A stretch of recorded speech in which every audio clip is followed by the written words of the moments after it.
सबसे पहले मैं आपसे शुरू भी आपसे किए देती हूं क्योंकि सेनेट का मार्का अपनी जगह पे आज एक नया मुतालबा हुकूमत की तरफ से आया और वो ये कह रहे हैं कि आपको मुस्ताफी होना चाहिए। चीफ इलेक्शन कमिश्नर से मुतालबा ये आया है, तो क्या चीफ इलेक्शन कमिश्नर को ये मुतालबा मान लेना चाहिए?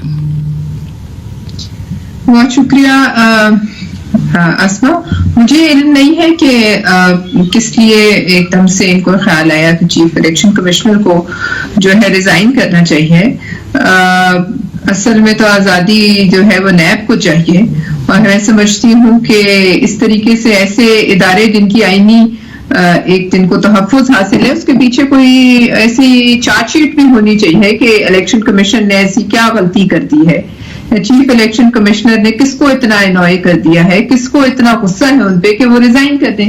अब बात यह है कि अगर एक पे दर पे, अगर मुझे जहां तक समझ आता है, एक तसलसल के साथ बाई इलेक्शंस जो हैं उसमें हुकूमत के खिलाफ फैसला आया है और अगर इन्हें और जो डस्का में हुआ, जिस तरीके से पोलिंग एजेंट से अगवा हुए, जो मजमूई तौर पर इस मुल्क में इलेक्शंस का एक जो तमाशा बन गया था, उस पर अगर इलेक्शन कमीशन ने कोई स्टैंड लिया है और वो मुक्तदर कुव्वतों को पसंद नहीं आया है, तो किसी की जो है ख्वाहिशात पर आईनी इदारों को इस तरीके से ना पामाल किया जा सकता है और ना कोई भी कैबिनेट के 2 वजीर उठकर अगर कहते कि हम आपसे खुश नहीं है, सारी जमातें आपसे खुश नहीं है, आप इस्तीफा दे दें, तो इस तरह तो होता नहीं बगैर किसी सबूत के, बगैर किसी चार्जशीट के।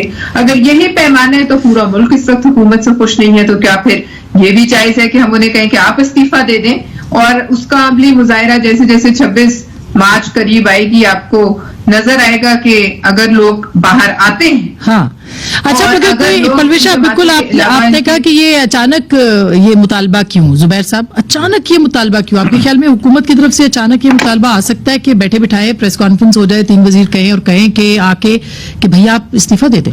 एक तो मैं ये बता दूं आसमा, ये हमेशा हमें कहते थे ना कि ये इदारों के खिलाफ बातें करते, तोबा तोबा तोबा, इदारों के खिलाफ नहीं करनी चाहिए।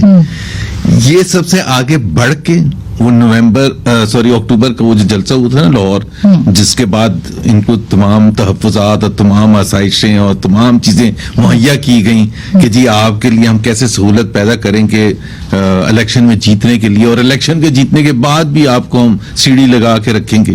तो ये समझ रहे हैं, ये इनकी आदत होगी कि हर चीज हमारी मर्जी से होगी। जैसे ही कोई इदारा न्यूट्रल होगा वैसी उसकी मुसीबत आ जाए। तो इलेक्शन कमीशन न्यूट्रल हो चुका है आपके ख्याल? देखे ना आप, जिस तरह उस्मान डार साहब ने एक प्रोग्राम में मेरे कहा नदीम मलिक के लास्ट वीक कि सिर्फ 20 ही तो उठाए थे प्रिसाइडिंग ऑफिसर और इलेक्शन कमीशन ने देखे इतना बड़ा फैसला कर लिया। अभी अगर आपको ये भी इदराक नहीं है कि कितनी ज्यादा सिग्निफिकेंस है, अहमियत है किसी चीज की, कि एक प्रिसाइडिंग ऑफिसर वोट बैग्स के साथ और गायब हो जाएं, और अगर हम मान भी लें कि धुंध में नजर नहीं आ रहा था और व्हाट्सएप भी खराब हो जाता है धुंध में, तो फिर भी it's a very very serious thing. जो इलेक्शन कमीशन ने फैसला तो करना था ना कुछ ना कुछ, अब उस पर आपकी इतनी नाराजगी। फिर इलेक्शन कमीशन ने सेनेट के इलेक्शन कराना था, जो खासतौर पर सेनेट में जो यूसुफ रजा गिलानी और हफीज शेख साहब का था इलेक्शन। अब उसमें एक तरफ तो ये पहले तो इनको फैसला करना चाहिए कि इनका मौकफ है क्या, पोजीशन है क्या। ये जो इलेक्शन कमीशन को ब्लेम कर रहे हैं, एक तरफ इन्होंने कहा पहले का सब जमातों का इत्मीनान खो चुका है इलेक्शन 16 लोगों पर 16 एमएनए पर इन्होंने इल्जाम लगाए।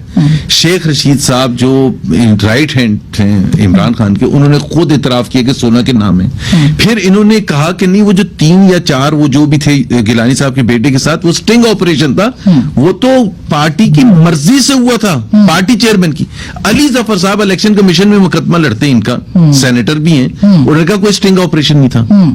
तो पहले तो इनका मौकफ कि अगर वो स्टिंग ऑपरेशन नहीं था, जैसे वो अब एक इलेक्शन कमीशन में इन्होंने मौकफ लिया है, और वो जो आपने देखा था वो 2 एमएनएस, वो तो ऐसे हशाश प्रशाश, और वो प्राइम मिनिस्टर पीछे बैठे हुए हैं और वो वीडियो बना रहे हैं कि ये पार्टी हो रही है और सब कुछ हो रहा है। तो मतलब उनको इतनी प्रिविलेजेस भी देने और सारा गुस्सा बचाए कि आप अपने एमएनएस पर उतारें वो और आपके ख्याल में आप उन गुस्सा कादर वो साहब था। पर उतारें जिन्होंने 50 से 70 करोड़ रुपए के बदले सेनेट सीट पकड़ी है, हाँ। या आप अब्रो जो सिंध में जिनसे 35 करोड़, ये वो फिगर्स हैं जो इनके अपने लोग इल्जाम लगा रहे हैं। मैं आपको समझ में आया कि अचानक ये प्रेस कॉन्फ्रेंस क्यों हुई? इसकी वजह सिर्फ और सिर्फ गिलानी हफीज शेख इलेक्शन था जो कौमी असेंबली के अंदर हुआ, जिसमें वो कह रहे हैं सब जमातों का इत्तेफाक है कि इलेक्शन कमीशन का वो एतमाद खो चुके हैं, पूरी सारी जमातों का कैसे पाकिस्तान तहरीक इंसाफ कह सकती है? और फिर ये कोई और नहीं कह रहा, ये सीनियर मोस्ट आपके जो लोग हैं, शफकत महमूद साहब जिन्होंने कानून पढ़ा है, आइन पढ़ा है, वो प्रेस कॉन्फ्रेंस कर रहे हैं कि एक आईनी इदारे के सरबराह को वो आराम से मुस्ताफी होने का मशवरा दे रहे हैं। How is it possible? अच्छा, सबसे पहले मैं इसका जवाब जरूर दूंगा, जी। लेकिन सबसे पहले मैं ये अर्ज करना चाह रहा था, थोड़ी सी एको आ रही है, इसको जरा आगे देख जी जी मुझे अपनी आवाज की। जी, अभी ये एडजस्ट कर रहे हैं जी। जुमे के दिन ही पलवशा खान साहिबा, सेनेटर पलवशा खान साहिबा, जिनसे मैं कभी पहले आमने सामने नहीं मिला था, सिर्फ टेलीविजन प्रोग्राम्स पे बशमूल आपके प्रोग्राम के, हाँ। इनसे मेरी मुलाकात टीवी पे ही होती रही, तो मुझे वहां सेनेट के फ्लोर पे मिल गई, हलफ लेने आई हुई थी, मैंने मुबारक भी दी इनको और फिर वोट भी करने के लिए वो आई हुई थी। तो मैंने उनको वहीं कहा था, मैंने कहा था अभी तक तो टेलीविजन प्रोग्राम्स में मुकाबला होता रहा, अब दो जगह मुकाबला होगा, सेनेट के फ्लोर पे भी मुकाबला होगा और टीवी पे भी मुकाबला होगा। तो ये भी महसूस हुई, मैं ऐसे लाइटर नोट पे कह रहा था, लेकिन बड़ी महसूस हुई। बिल्कुल। तो मुझे नहीं पता था। आपका शुक्रिया। आई विश कि जुबैर साहब भी होते सेनेट में, आप उनको भी यही बात कह रहे होते आज। अभी जी, तो मुझे नहीं पता था कि अभी जुमे कहते हैं ना, जुमा 8 दिन, क्या जुमा अभी गुजरा है और अगला वर्किंग डे आज है। हाँ। तो आज ही इनका मेरा आमना सामना यहाँ हो जाएगा। तो anyway, छोड़ेंगे नहीं है आपको। शफकत महमूद साहब की प्रेस कॉन्फ्रेंस के मौके पे मैं तो वहां मौजूद नहीं था, मैंने टीवी पे ही देखी, क्योंकि मैं लाहौर में हूं इस वक्त और वो इस्लामाबाद में कर रहे थे ये। हाँ। लेकिन उनकी जो गुफ्तगू है, उसका मखसूस जो वो बात कर रहे हैं, वो सेनेट के इलेक्शन की बात करते हैं। हाँ। की उन्होंने, और उसके पीछे थोड़ा सा बैकग्राउंड है, ठीक। और वो बैकग्राउंड है कि हमने एक प्रेसिडेंशियल रेफरेंस भेजा था। ये मैं आपको अपना बता रहा हूं, इसका जो मैं जानता हूं जिस तरह इस मामले को।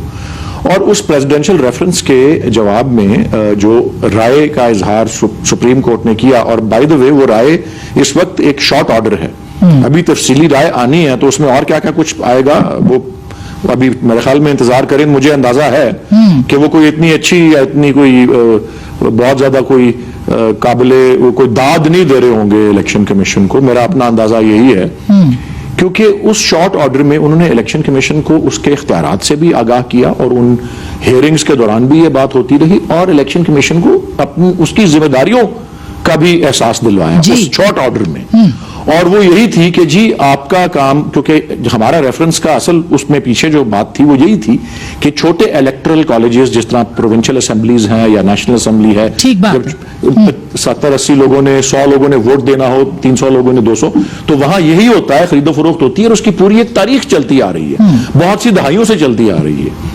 और उस पे खास तौर पे सुप्रीम कोर्ट ने ये तो जरूर कह दिया कि ठीक है जी कि ये सीक्रेट बैलेट ही होगा, क्योंकि ये आइन के तहत इलेक्शन ठीक बात है। सेंटर साहब बिल्कुल उन्होंने कहा था, सुप्रीम कोर्ट ने उस पर बताया कि सीक्रेसी हतमी नहीं होती, इसको यकीनी बनाना, टेक्नोलॉजी को इस्तेमाल में लाना, यकीनी बनाना कि करप्ट प्रैक्टिसेस ना हो, वो जिम्मेदारी है इलेक्शन ठीक बात है।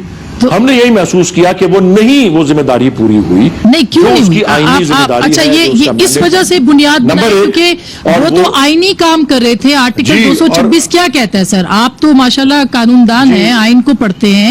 आर्टिकल 226 ने क्या कहा है? सीक्रेसी हतमी नहीं है, सीक्रेसी हतमी नहीं है, करप्ट प्रैक्टिसेस को रोकना इसकी जिम्मेदारी है, बावजूद उसके, और जो हम सारी बात करते आ रहे हैं, और जो इन दोनों बड़ी जमातों ने सीक्रेट बैलेट है सर, सीक्रेट बैलेट पे सवाल हुआ था, सीक्रेट बैलेट पे सुप्रीम कोर्ट को जवाब दिया इलेक्शन कमीशन ने कि आइन में तरमीम करने में कर दूंगा।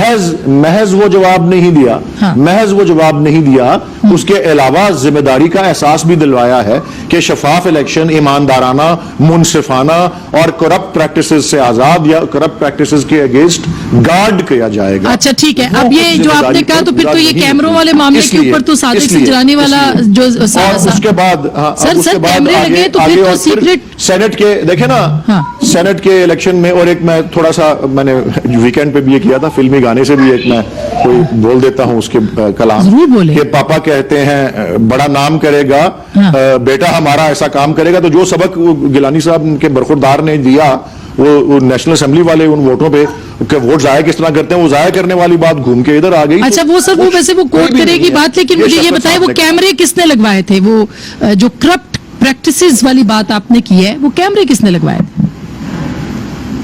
देखिए जी, उसका इंफॉर्मेशन अगर मेरे पास होती तो फिर कोई कमेटी लेके क्या आएगा। उसको बिठाने की, स्विट्जरलैंड की हुकूमत से मांगे। तो पलवेशा से जरूरत ना पूछे? पड़ती। पलवेशा से- भाई वो पलवेशा से हमारा पूछे सेंटर अपना साहब। अंदाजा और ख्याल यही है कि इन्होंने खुद, वो कहते हैं ना, खुद चोरी करके खुद एफआईआर करी। हाय ये खुद रब्बा। लगा के, मतलब अगर किसी ने कैमरे लगाने थे, जो कैमरे लगाने वाले होते हैं वो ऐसे लगाते हैं जो किसी को पता नहीं लगता। अच्छा, इनको पलवेशा पता था किधर जाना है, ये किधर से बात कैमरा दुरुस्त निकालना है, है। ये ये सारा